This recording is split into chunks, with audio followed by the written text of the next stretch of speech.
So I came across some Gallup polls on the level of confidence that Americans have in some major institutions, and I thought this was a perfect complement discussion to the video that I posted last week about how people don't trust these institutions because they're untrustworthy, and yet they still want us to believe the experts, the scientists, the doctors, and politicians and all that. And the point I made, of course, was that why should we trust untrustworthy people?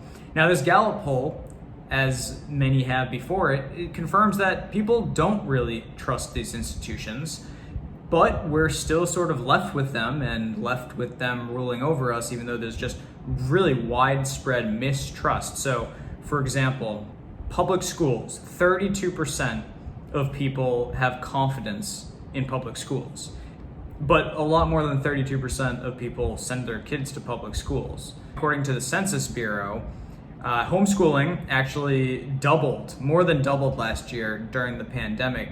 And it wasn't just a pandemic response, however, as in people aren't putting their kids back in public schools. This appeared to be an emerging trend because 5.4% of households in April 2020 homeschooled, and by the fall of 2020, that was 11.1% of households. So it wasn't just in the immediate aftermath of COVID when people are trying to stay home and everything. It was actually extended to the fall, and 11.1% of households homeschooling. That's a pretty huge increase, and that, I think, shows this crumbling trust in institutions, and it shows that people are taking matters into their own hands and doing something about it. But it still doesn't match the number of people who don't trust public schools, which is upwards of 70%. That's just one of the many institutions that people don't trust. The medical system has about 44% confidence in it. So the majority of people, 56% of people, don't have strong confidence in the medical system. I mean, I wouldn't trust a doctor who prescribed me opioids and said it was fine. A lot of these doctors are basically pill pushers, and I'm not putting down all doctors. Obviously, we need some medicine, we need doctors, but it just shows you how far that trust has fallen in these institutions and how much reform is needed. That's why medical tourism is on the rise, and you're finding better prices and better care in places that aren't so heavily regulated, where the government's involved in everything. Because you look down this list, and what people have even less confidence in than big business, 18% of people are confident in big business. 12% of people are confident in Congress. So basically 12% of the nation thinks that the main governing body of the United States is doing a decent job. 38% of people have confidence in the presidency, and that's not just a partisan thing. It was 38% back in 2019 as well. Obviously, the vast majority of Americans, whoever's in office, don't trust the presidency. And why should they? It's untrustworthy. Again, Supreme Court, same thing. 36% of people have confidence in the Supreme Court. That's the three branches of our government that have hardly any, the vast majority of people do not have confidence. It's a point I made in the Death of Nation States video that I released recently, that there's a market for alternatives, and government is an area that needs to have some competition, that needs to have that market upset and be replaced with something that's better. And I talk about a lot of these possibilities for things that could be better, types of city-states competing smaller governments. And a different poll asked Americans if they support secession from the United States to join new regional unions. And you can see these unions are the left coast with California, Washington, and Oregon, the Northeast from Pennsylvania all the way up to Maine, the mountain area, the South from Texas to Florida up towards Virginia, and the Heartland, the Midwest, basically. So, not surprisingly, the biggest support overall for secession organized under these new regional unions is in the South. 44% total of Southerners believe that this would be a beneficial breakup of the United States and reorganization of political power. 66% of Republicans in the South said that, 50% of independents, and only 20% of Democrats. But Democrats in other parts of the country were much more in favor of it. California, Washington, Oregon, 47% of Democrats said that they'd be in favor of this, 33% of independents, and 27% of Republicans. In the Midwest, it's 43% of independents is actually the biggest majority that wants to, that would be willing to enter into this new type of union as opposed to the United States as it stands right now. And of course, there's another video I did that is about these, not exactly these regions, but similar regions that have had differences and have been basically fighting each other since the beginning of this country, or since when people first settled these areas, with the Northeast and left coast transplants from the Northeast trying to really assert their will on everybody else. Basically, everybody's fighting over Washington, D.C. to force their will on the other parts of the country. And if we went our separate ways, might be a lot more peaceful, might get what you want done. California can go have its commie utopia. Anyway, continuing on with the lack of trust that people have in these institutions, the criminal justice system. 20% of people are confident in the criminal justice system. That's pretty crazy.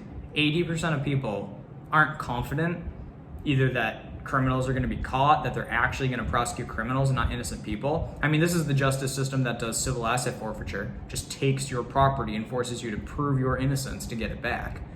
Obviously, there's a lot of these people poll, they're going to have a huge problem with the criminal justice system because of what they think is institutional racism. And I don't know if it's particularly racism, but there's definitely institutional, as I talked about in another video, there's definitely institutional pressures against poor people that keep people down. What do you think high taxes do? I'm down here in Puerto Rico taking advantage of tax incentives, legal tax incentives, so that I can spend my money where I want it. And I've been able to invest. I've been able to get ahead in life because I don't have this gigantic burden of taxes from the government on me. I can actually try to set myself up for retirement because we all know that Social Security, another big institution, is not going to be there for us. This crumbling trust in institutions because they're not trustworthy and people are just waiting for something to replace them with. Obviously, the government is standing in the way of a lot of that, but when the proper alternatives are introduced, there's a huge market opportunity for that. The media, people have hardly any trust in the media. 21% of people trust newspapers and 16% have confidence in television news. And again, why would you have trust in these media organizations when they've been shown to try to manipulate you and to try to lie to you and to try to make you think a particular thing?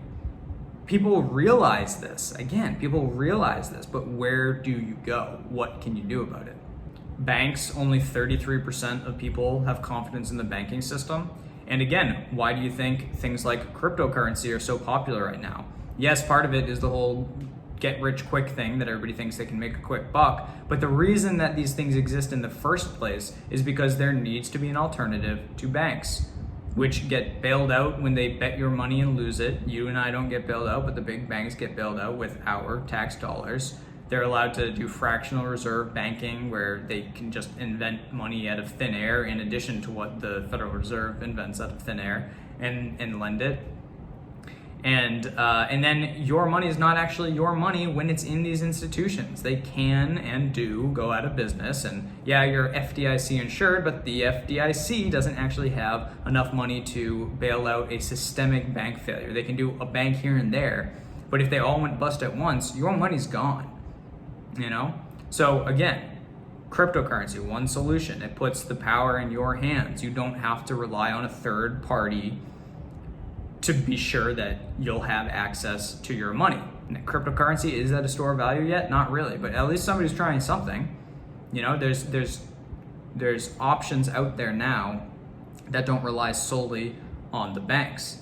And this is all culminating into this crisis period, as I point out in this other video that I just released on the fourth turning.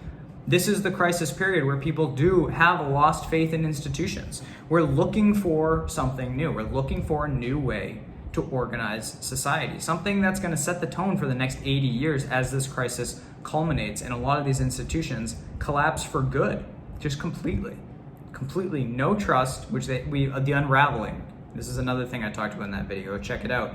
During the unraveling, people lose faith in these institutions. But now here we are, approaching this, this real big fourth turning, the turning point, and it's time to reorganize society. Obviously, people like me think that should be organized under a freedom type landscape, where I should have the freedom to go and start a country if I want, or choose between any number of countries. Digital nomads, that's another example of people who are taking advantage of the best, not taking advantage in a bad way, but seeking the opportunities that are available to live in the best jurisdictions, somewhere where they want the lifestyle that they crave, the tax rates and all that.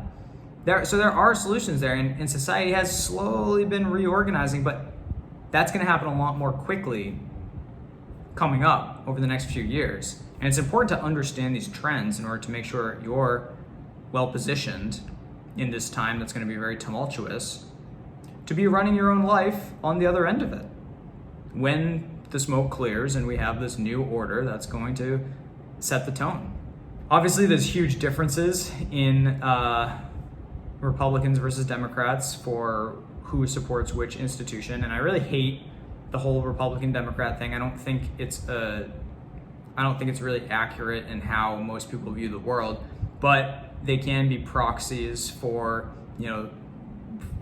how different people are oriented towards these institutions. Democrats have notably more trust in large technology companies. 34% have confidence versus 22% for Republicans. They have more trust in the medical system. Democrats, 50% of them have confidence in the medical system, and only 36% of Republicans. Television news, 6% of Republicans have confidence in it, and 25% of Democrats have confidence in television news. Public schools, 20% of Republicans have confidence in public schools, and 43% of Democrats have confidence in public schools. Who do you think is running the public schools? And I want to address something real quick. I've heard recently people talk about teaching critical race theory in schools as if that's teaching the history of racism. That's absurd. I grew up learning the history of racism through the Civil War and how poorly black people were treated in this country. That is not critical race theory. Critical race theory is not history. Critical race theory is the idea that characteristics like your skin color are the most important thing about you, and that just based on skin color, you can tell if somebody's a victim or an oppressor. And then if you're a victim, you should identify as a victim and demand things from those oppressors. Whether or not they've actually individually ever oppressed you, it's enough that their ancestors have. These are the types of radical things that critical race theory teaches. It makes sense to keep it out of public schools, but it makes sense to just keep your kids out of public schools. Public schools are really, you could change things in one generation if everybody pulled their kids out of public schools and actually gave them an education. Anyway, that was just a little supplemental to some of the videos that I've been making recently. The data's out there. People don't trust institutions. People are looking for alternatives. If you can set up one of those alternatives and give people something to rally around that has nothing to do with these corrupt, rotted out institutions, then I think you're going to do pretty well for yourself. Don't forget to like this video. Please comment, subscribe, hit that little bell so that you're notified when more content comes out.